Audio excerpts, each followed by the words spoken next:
Hello, welcome back. So the Heffley family is packed up and ready to go to church camp. We're leaving this afternoon, so I wanted to get this recording out. But we're going to talk about money shame today. Anybody ever had any money regrets? Mistakes that they have made around money? Maybe you have bought something that you regretted. Maybe you bought a house or a car that cost more than you could afford or that you wanted to afford.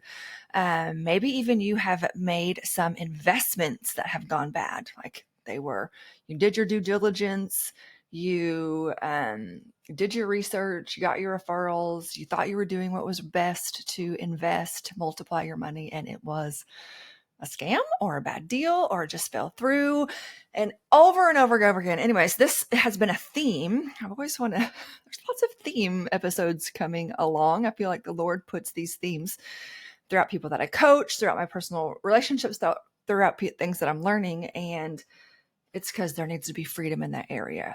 Something needs to be broke off in that area. So he's like, talk about it. So we're going to talk about it because this has happened to not just me. When we lost $50,000 on an investment last year. But as I was honest about that, it is very interesting to me that I have had other people have come out and said, oh my gosh, I lost X amount of money. This actually fell through. Or as I've been coaching clients within our Leading Ladies program, I'm finding that this is a theme that a lot of people have a lot of shame around money, or shame around their debt, or shame around decisions from their past. This even showed up for me this week, and I was getting coaching and I was getting personal coaching in one of my masterminds that I'm in. And we were going over our 6 months goals, and we were halfway through. And this literally came out of my mouth. I said, I'm embarrassed to tell you that I'm not at my goal. It was even like this feeling of embarrassment and shame that I wasn't to the goal that I had set out for myself yet at the halfway point. And it was interesting because right as the call ended, she's like, I want to talk to you more about this embarrassment feeling that you feel, this shame feeling that you feel, and why you feel that way. And as I was journaling about it, I'm like, yes, we got to talk about this. We have to talk about this because I feel there are 3 traps around shame that are keeping you stuck, holding you back around your new money story, around the future that God has for you in money, with money, around prosperity, around the purpose of your life and how it is to bless others. And when we are stuck in this shame cycle about the past, it can really derail us. So here's three kind of areas where I feel like shame really kind of keeps us stuck. First of all, it's the lonely aspect. I feel like so many people want to try to keep their shame story around money a secret. And the lie that they're believing from Satan, or that Satan is trying to convince them to believe, is that you're dumb. You're the only person that this happens to. You made a huge mistake. You are a failure. And so it's almost like, because it's so interesting when I hear of another friend who's made a bad money mistake, it's almost like, is this just happened to us? Or I'm thinking this actually happens to a lot of people, but nobody is talking about it because they're ashamed. So what do I love to do? Talk about things that other people won't. I always tease because I talk about sex therapy and money. We all need more of it in the correct context. And nobody's talking about it. So Jessica, we'll talk about it. Okay. We'll talk about those things. But anyways, shame and loneliness. Because when we're feeling that story, when we're keeping our shame a secret, it feels really lonely. It feels like we're the only one that's going through this. Nobody else will understand. We need to hide this because we are bad, or what we have done is wrong, or we'll never get out of this hole, or it's embarrassing. We don't want anybody to think certain things about us. And if they knew this about us, then they would judge us, whatever. So number 1 is that it keeps you lonely as you keep it a secret. Number 2, it is keeping you trapped. Your shame story is keeping you trapped. Okay, if you're inside Leading Ladies and are familiar with our creation cycle, our renewal road, how I teach to how we renew our minds. This is incredibly important because when you tell yourself things such as, these are thoughts, not facts. I made a huge mistake. I will never get out of this debt. I should never be trusted with money. I'm bad with money. I don't know what to do with money. I don't know how to invest money. When you continue to choose to think those thoughts, those will continue to create feelings of shame and embarrassment and fear, disgust, whatever. And from those feelings, because we operate out of feelings, when you are feeling embarrassed and shamed, what are you doing? If you're watching me on video, like my body just literally hovered down, like you hide, you ignore, you don't put attention to it because it doesn't feel good. And so you continue to stay trapped. You continue to stay stuck. So we're going to help you get out of there in just a minute. But number 3 is shame holds you back from your true identity. I always want to point people back to what their true identity in Christ is. I've said this before, 2 job descriptions in the Bible. One came to steal, kill, destroy, and confuse, the voice of the enemy. And one came to give life and give it more abundantly. And so are you coming in agreement with the mistakes that you made? Are you coming in agreement with you are bad, you are stupid, you are embarrassing, you don't know what you're doing, you don't deserve money, you don't deserve a good future because of mistakes that you've made? That is absolutely where Satan wants you to stay. He wants you to stay lonely.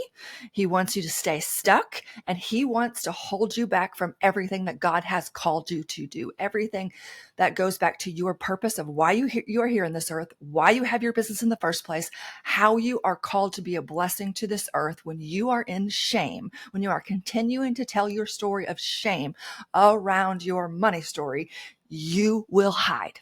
You will not go after more money. You will not make more money, or you will, and you'll lose it just as fast as you gained it because you haven't gotten to the root of this shame. So let's pause for just a moment. Okay, shame. What does that even feel like? We are so out of touch with our bodies. So we're going to take one moment, like shame.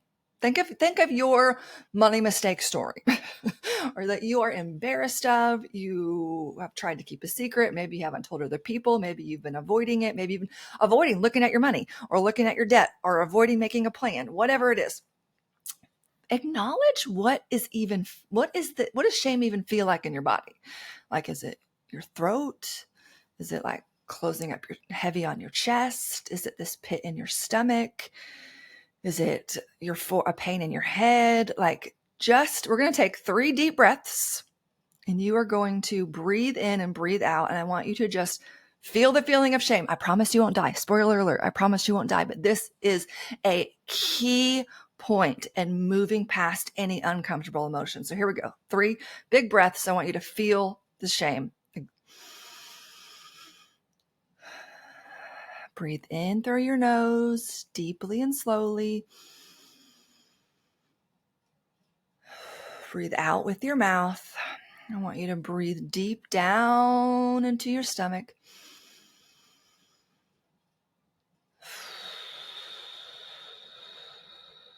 Congratulations. You just did a very small yet incredibly powerful step that the majority of the world won't do, because they will push away or ignore or not acknowledge any sort of uncomfortable feeling. And it just keeps creating this anxiousness.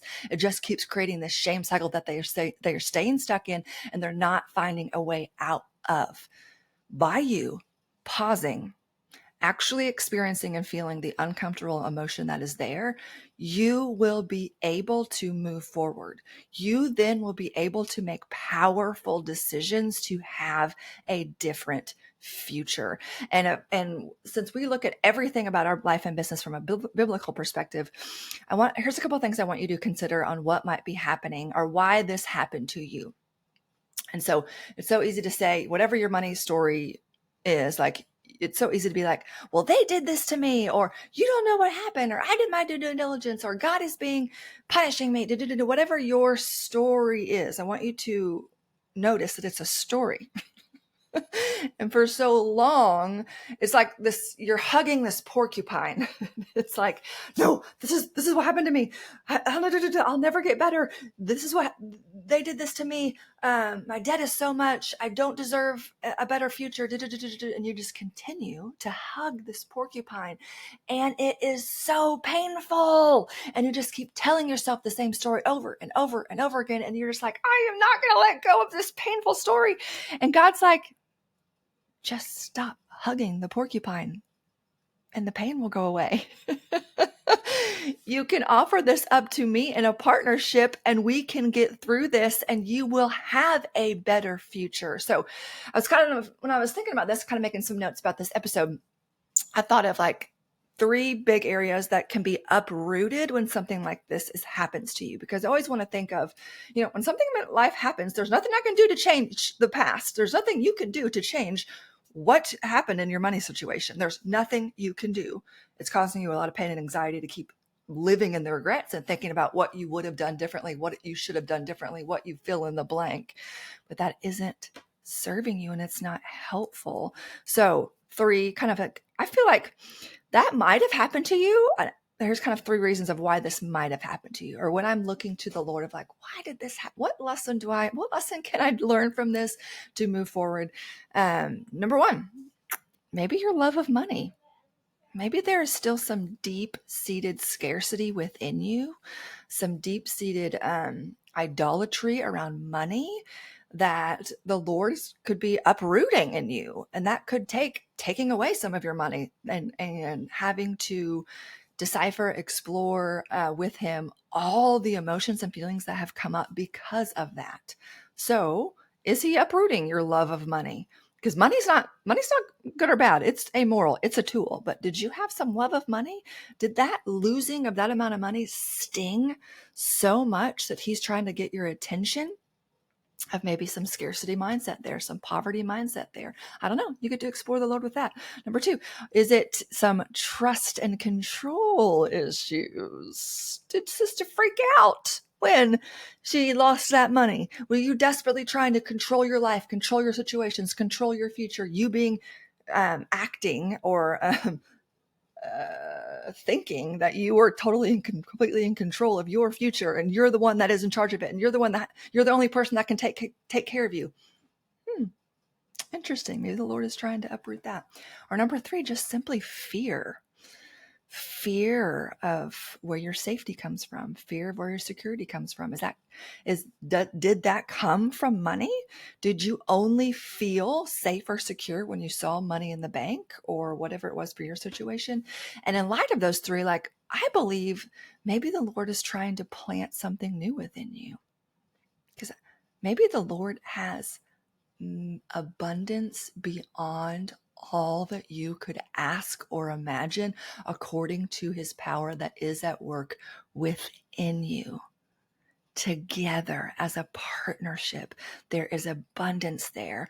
But maybe the Lord is using this to get your attention of how he wants to truly partner with you, to prosper you, to bring heaven to earth, to bring your vision of what you've been called to truly light.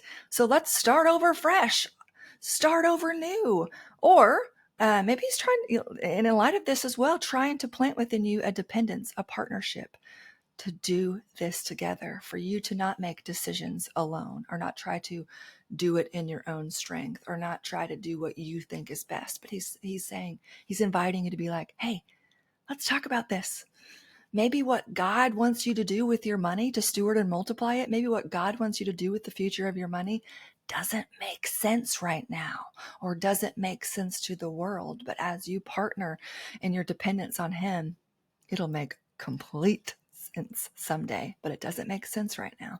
Or maybe he's just literally trying to plant in you freedom from slavery, freedom from this bondage that you may have of your weird mindset around money, your weird mindset about loss, but honestly, your freedom from the slavery of the lies you believing about yourself. Like, where is your identity coming from? Is it coming from your amount of money or your status?